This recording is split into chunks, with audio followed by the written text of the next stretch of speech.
Hello and thanks for joining us for another episode of MidAmerican Gardener. I'm your host, Tinisha Spain, and joining me in the studio this week are two of our pals here to talk about all things gardening in the dead of winter, right? Before we get started, let's have them introduce themselves and tell you a little bit about them, and then off we go. So, Kay, we'll start with you. Okay, well, I'm a champagne garden master gardener. And my areas are vegetables and herbs. Vegetables, and in summertime they can find you out at Allerton, right? Yes, they in the can. herb garden there. Yes, they can. Very nice, very nice. Okay, Chuck. All right, I'm Chuck Voigt. I am not so recently retired from crop sciences here at the University of Illinois. My areas were also vegetables and herbs, and pretty early on I met Kay out at an herb meeting in Monticello. So, Oh gosh, that was a long Small time ago. world, isn't it? And here we are. The rest is history. Yep. Okay. All right, Chuck, we're going to start with you. So we were talking about seeds. You're starting to see the displays come out in stores. But you wanted to talk a little bit about seeds that we might have on hand at home. So. right, I think that's a question that I used to get was, can I use what's left over from last year, or the great ideas I had last year that I didn't get accomplished, or like that. Well, the answer is for a lot of things, you can use them the second year. It makes some difference how you handle them. If when you're not taking them out to the garden to do whatever you're going to do, at least put them in the refrigerator, because they're living, breathing entities, and the longer they sit in room temperature, or heaven forbid, in the back seat of your car when it's sitting in the parking lot, and it would, you don't want to leave your dog there or your kids there. Well, don't leave your seeds there either. So it depends how you handle them. But if you treat them like a perishable commodity and put them in the refrigerator when you're not using them, I think you can get by with most things. Exceptions might be onion family things don't do particularly well after the first year, so you might want to make an effort to plant those the year that you buy them. Some lettuces, I think, are a little bit that way. Interesting. I was tempted to say the larger the seed, the more energy it has, and it might last longer. But the celosia, are you familiar with like the pampas plume and some of those? I've been amazed at how well they're pretty tiny little black seeds, and I've had luck with those several years down the way. So if there's any doubt, you can use a wet paper towel and try like 10 seeds and see where you are. If 5 or more germinate, you're probably okay to try them.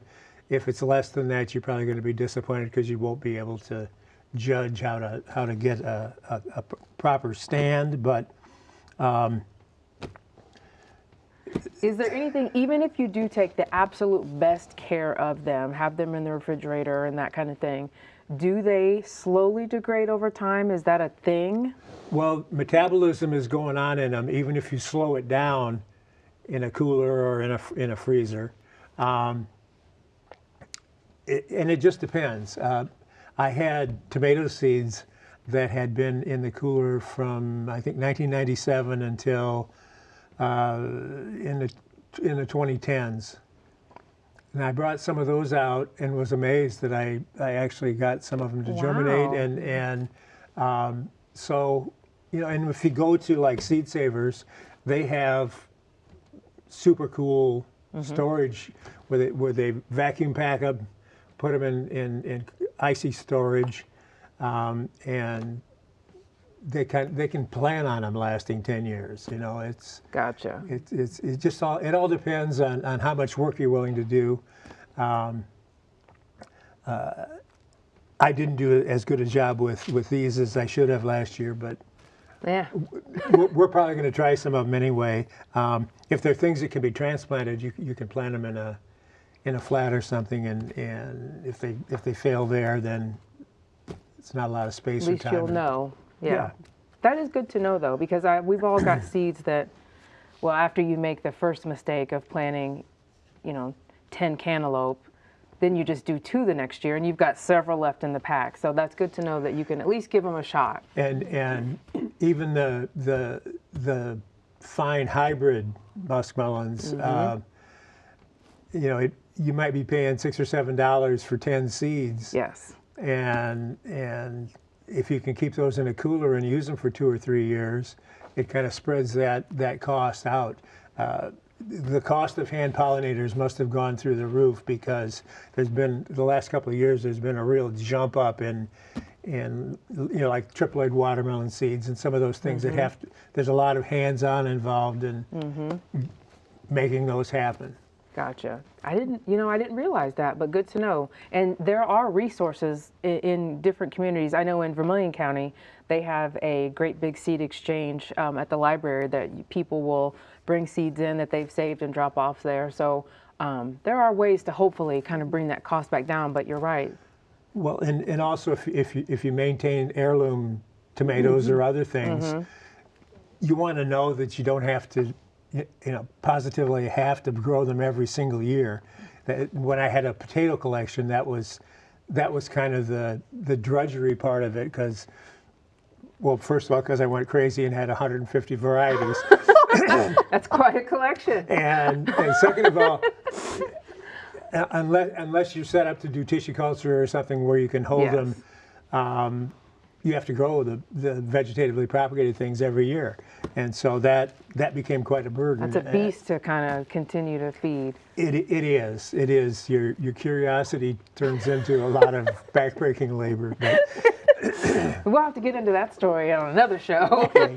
The year of the potato. It was many years, but okay. All right, Kay, we are to you. And so as we're talking about seeds and kind of moving in that direction, you brought a couple of your gadgets from home. I do start a lot of my own seeds, and I start them in the house in flats. So this is a grow light, and it actually hangs. I have a shelf unit, the metal one, that's got pretty wide. So you just hang this, and it's especially you can see the difference of it. Oh yeah, oh yeah. So it's. Yeah, it's good that it's adjustable, so you can. I was just going to ask about that. Yeah, so as they're growing, this side, you can I lift need it. See, you just slide that in. Grow lights have changed the game, honestly. They have made it so easy for you to be able to start seeds and not have them be so leggy and lanky in the house. Yeah, well, that was my line in class, was you can pay more for the grow light tubes, the pink ones that they used to have, and they were fluorescents. They're actually slightly less efficient at growing plants than just a regular cool white was. But with these LEDs, that really, as you said, has changed the game. Oh yes. And they're so inexpensive. I remember when I was first getting into them, getting a light they were pretty pricey, and now you can get them for $5-10, and it's just really made it. I don't even remember how much easy. That was expensive. It wasn't cheap, but it's worth it. And then this is a heat mat. Yeah. So I put the tray on top of this, and then it heats up and keeps the seeds warm. So. I have 2 of those, and I always find myself just having to shuffle between who gets the warm start and who gets a cold bottom. So while we've got both of you here, can we talk about who needs a warm bottom and who is okay having just a regular temperature? Like, I know, do tomatoes need a warm tray? Let's talk through some of that. I'd say tomatoes and peppers. Well, basically, warm season crops are going to need it more than cool season crops. Yeah. Basil, if you get into the herbs, you probably wouldn't be starting it in a flat, but spinach, for instance, can germinate at pretty low temperature, where tomatoes wouldn't. Peppers are another step above that, in fact, in needing warmth. Eggplants are up with peppers. Okay. But basically, the warmer it would like to grow in the garden, the more it needs the bottom heat to get going. Or if you're taking Gotcha. cuttings of something, in a different situation, cuttings always benefit from a little bottom heat as well. So Okay. that's interesting. It's nice that it's the size of a 1020 flat. Yes. Yeah, it is. I've got 2 or 3 of these, and so I can just, Now, how long do you leave them on there?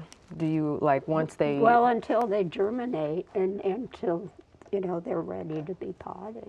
So you leave them on the heat mat after germination and let them sit on that until you pot them up? Yeah. Okay. Okay. It's Noted. not, it's not that hot. It's not hot. It's warm No, enough. I It's was just, warm. I didn't know if it needed that warmth beyond germination or just in that Yeah, early I first think- couple of weeks. No, I usually leave it. Okay. It might be a shock to them if you took it away when they were just Good to know. just the Yeah. cotyledon showing, See what and this- that's when they're most susceptible to things like damping off anyway. So Gotcha. if they suddenly got a chill, it might see might it not on be here. such a good thing. And the temptation, of course, would be, okay, you're up. Yes, you know where I was going. I'm moving on to the next one here because I got 40 things I want to get done here in the next 2 weeks. Yes. Yeah, You this- knew where my mind was going. I saw- How long do you need this mat so I can get somebody else on it?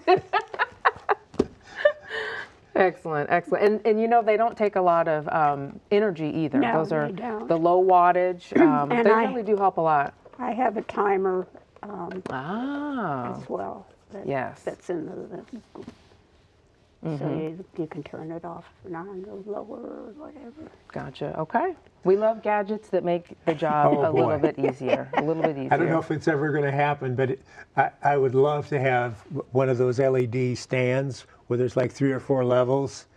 Yes. Oh my gosh. I mean, that's kind of Just plant, set plant it in- starter yes.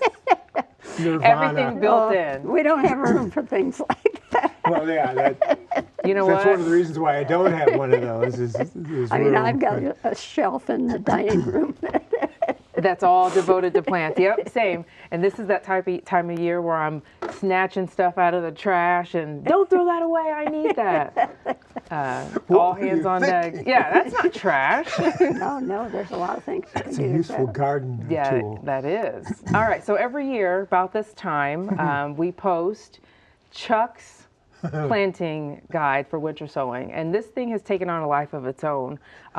I mean, hundreds of people just ask for it, love it, react to it, interact with the post. So this has turned out, I mean, this is going to be an annual staple of the show. So here we are, end of January, early February. Talk us through this first section and what Okay. we should be doing, and yeah. Well, at this point, you probably should have sown those things in that first group.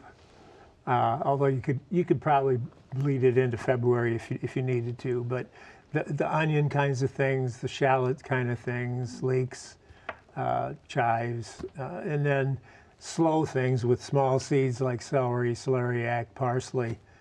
You need to get them going. They're cool season crops, so they can. Some years they can go out late in March. Any year they can go out in April. So you want to get them going because they don't necessarily germinate as fast as some other things, and they don't develop necessarily as fast as some other things. So those things that you want to have in the garden by early to mid-April, you should have going by mid to mid-January, maybe to mid-February, although some years that might be pushing it a little late. And then go from there. Okay. Now, are we doing these in, the little 4-pack cells, or more winter sow type? I'm not much of a winter sow. I'm a stardom. That if you're super tight on space, you can start some of them in a seed flat, and then after they're up and growing, and you're 2 or 3 weeks down the continuum, then you can put them into a cell pack because the cell pack is going to take, each one is going to take that much space, And we're going to want more than one. Of course. Yeah. So if you're really tight for space, you could get some small seedling flats, start them in that, and then get them out of there and use a dibble and I mean, we've got nothing but time. You know what I mean? Like, as cold as it is. we've got time. We've got these gardening urges, Yes. and the actual garden is frozen solid, That's buried the under truth. snow. So having something to get a little dirt under your fingernails is a good thing at this time. Oh, It's yes. good for the soul. It is. I could just see myself out there just plucking up a little, plantling, and it just gives us something to It's do. almost as good as a blood pressure pill. Almost. Almost. So as we're moving into February and we're talking, let's see, the next batch here is the rosemary and lavender. And these are, I always have the hardest time growing lavender. It's kind of fickle. Lavender's kind of tough. It's not an easy. Yeah. It Well, doesn't like rosemary is kind of tricky too. I don't think I've grown rosemary. It's rosemary is much easier in the garden. Yeah. But part of that is because you don't even expect to overwinter it, so Yeah. you grow it as an annual, and it's Yeah. it's no But even problem. starting It's when you try to bring it inside that it becomes Yeah. a big problem. Yeah, because it dies immediately. Yeah, it wants to be cool. It wants to have a not so dry atmosphere, Yeah. and we bring it into forced air heating, And then and most people can kill it by Thanksgiving. A really good gardener might keep it alive until Christmas. oh my gosh. Yeah, But it's so fussy. probably the best way is like I've heard you talking to Ella and Karen about putting things in a cool garage Yes. that doesn't get cold enough to actually kill it, and then just kind of force it into dormancy and kind of get it through the winter that way. I think I've had better success overwintering rosemary that way than you bring it into a room that's comfortable for you and me, and It's gonna die. it's like a slow death for your rosemary, or a not so slow death for your rosemary. I did not know rosemary was a difficult Well, plant and to grow. the seeds of rosemary and lavender are fairly slow to germinate. They're not huge, so you get a fairly tiny seedling. It takes a long time for them to develop, and although they have some cold tolerance once they're established, you wouldn't want to be putting them out until probably May here in the Midwest. So that's why we didn't start them in January, and we are doing them kind of in mid-February. Gotcha. Now I want to try to grow rosemary just to see if I can do it. Of course, it could fall into the African violet category of the plant that I just kill every time. Well, the other thing to remember with rosemary is it's really better to start with a cutting of a known variety, because the oil chemistry varies from seedling to seedling, so that one might be high in camphor and not really that pleasant to eat, and so if you get a good one. My friend in Minnesota had one called Shady Acres that was just fantastic, and hopefully that's somebody still propagating that out there somewhere, because she closed her business. But taste it before you That's a good do it, suggestion. and one from a cutting is going to be better. And like I say, if you grow it as an annual, you get a couple of rooted cuttings in late spring, put them in the garden, harvest them like crazy through the summer, and then Say goodbye. either you could take a cutting, but if you don't have a cool greenhouse, probably it's not going to be very successful. Okay. All right. And then we've got about 10 minutes left. So we both brought in our catalogs. And as we're looking through them, so I was telling them before the show, got a catalog, a seed catalog that wasn't for our growing zone, and so I'm flipping through at these beautiful, vibrant plants and flowers that won't grow here. So, excuse me. So making sure that you're looking for the correct growing zone and what will be successful here is got to be important as you're thumbing through these Right. catalogs. Definitely. Tell me a little bit more about what we need to look for in Zone 6 when we're looking at buying seeds or buying flowers from these catalogs. Well, just read the, the description of the seed, and they usually have a lot of information. That sounds too easy. No, I'm kidding.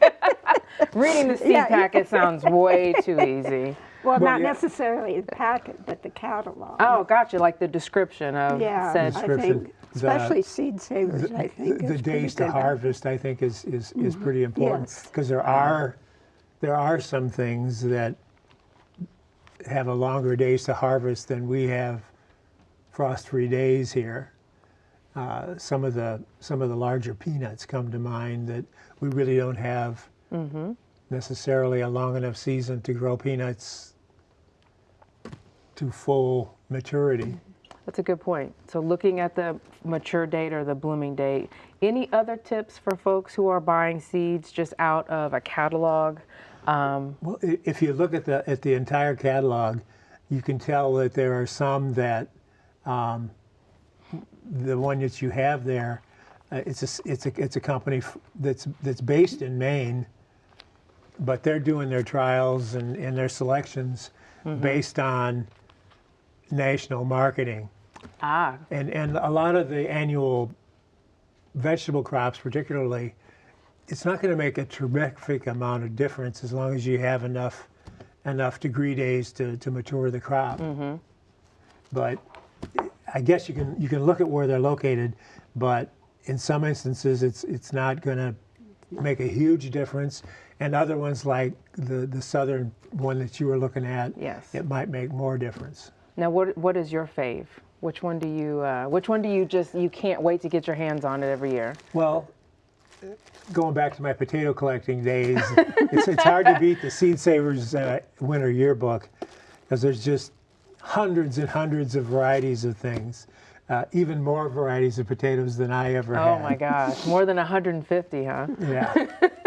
But isn't that, some of that is, comes from different people?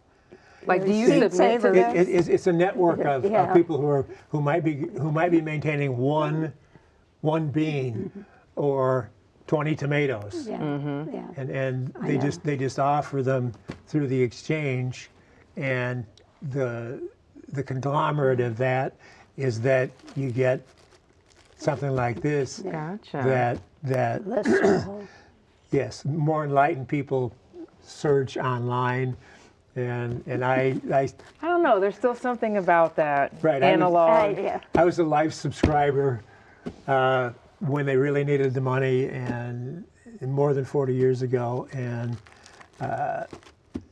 And you've submitted seeds to this, right? I haven't recently.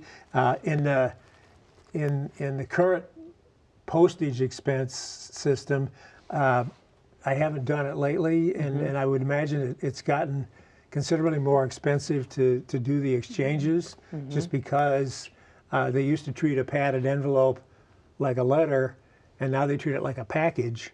And So it's and their package rates are kind of astronomical. Gotcha. So I probably should go in and do some research and find out how they're doing that now, because I used to just go to the hardware store and get lots of little cardboard boxes that they got whatever Sure. in, and then I would put potatoes in those and ship them wherever they needed to go.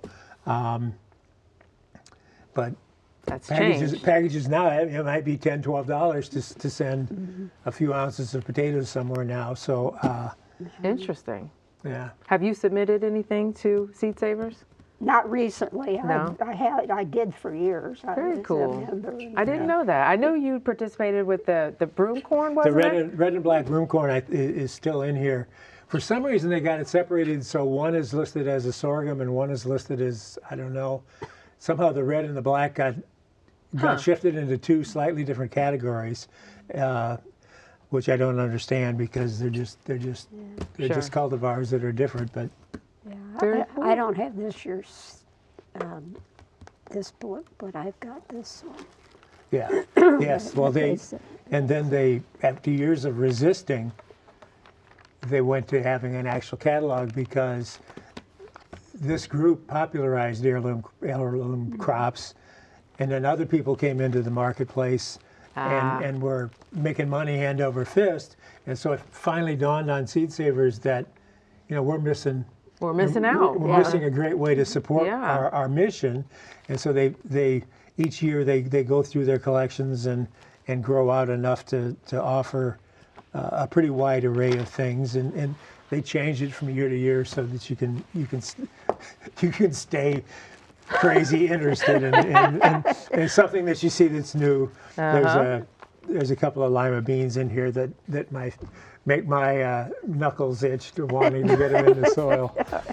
All right, well that is it. That is the show. It goes so fast. Yes, Thank you guys so much for coming in and sharing your time and talents with us. And thank you so much for watching. If you've got questions, you can send them in to us at yourgarden@gmail.com, or just look for us on social, search for MidAmerican Gardener, and send your questions in there. And we will see you next time. Thanks for watching. Good night.